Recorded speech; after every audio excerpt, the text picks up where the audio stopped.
So, okay. So the next question before we dig into an actual study is when I am thinking about this whole concept of like the research says this, the research says that. And boy, if 2021 is not the perfect year to talk about how one cites research, um, what should we be keeping in mind about using this concept of academic research to support our decisions? There, there are a handful of points that I want to kind of bring up to the surface. The first one, and I think since you mentioned 2020, one that a lot of people might resonate with is the idea that research is ongoing. As Mm-hmm. you collect more data, the evidence can suggest other things.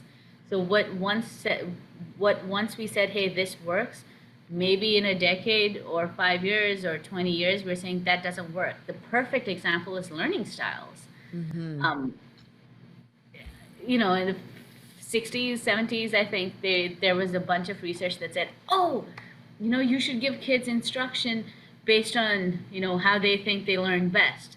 Mm-hmm. And then fast forward a couple of years, and that finding has not been able to be replicated across multiple studies. There's plenty of research on learning styles there. Doesn't always mean that the research says that it's effective. Right. So keep in mind that the research can change, but that doesn't discount the value of research in its whole. It's a mere factor of how education research happens. When we do education research, we work with students who are living beings in real times of changing contexts. So as we collect data from these folks, they're going to show us different sets of data, right? Their understanding is different, their level of knowledge is different, their skill sets are different. All of that's also going to shape what findings we have. So Right. be a little open minded with the sense of, hey, this is evidence based. Yes. When was the evidence collected? And is it still applicable to your context? I think would be like the overarching theme. So I guess, long story short, anything you see, give it both benefit of doubt, but still take it with a pinch of salt. Mm-hmm. Mm-hmm. Speaking of that, it's like I said, it's done by humans, right? We Mm-hmm. as researchers are collecting data, and there will always be inherent bias, and typically because of the rigors required by research when you're trying to test out if this X works, it's going to be in very controlled settings. Mm-hmm. I've spoken with some educators who kind of felt like, but if it worked in a lab setting, it's never going to work in mine. Mm-hmm. I can't tell you that it will work or it won't work. What I can suggest is why not try it on a small test lesson? Don't go with your big, don't experiment with your hardcore lessons if you don't want to, but try a sister lesson, like a super small one. Test it out and see how your students respond, and that way you can kind of have the lived experience of does this work in my context or classroom. Yeah. Yeah. So even if you're seeing it in the research, it's still you should still try it and try it on something that's low stakes first before you're Yeah. going to change an entire program based on that research, for example. Okay. Yes, take it small, give it time, Yeah. balance it out. There's unfortunately there is no magic bullet or unicorn strategy. There just isn't. And I guess the last piece, and this kind of ties into the next part that we'll be talking about, is without methodological training, like you very well mentioned, it can be very hard to isolate, is this a good study or a study that I want to be cautious of?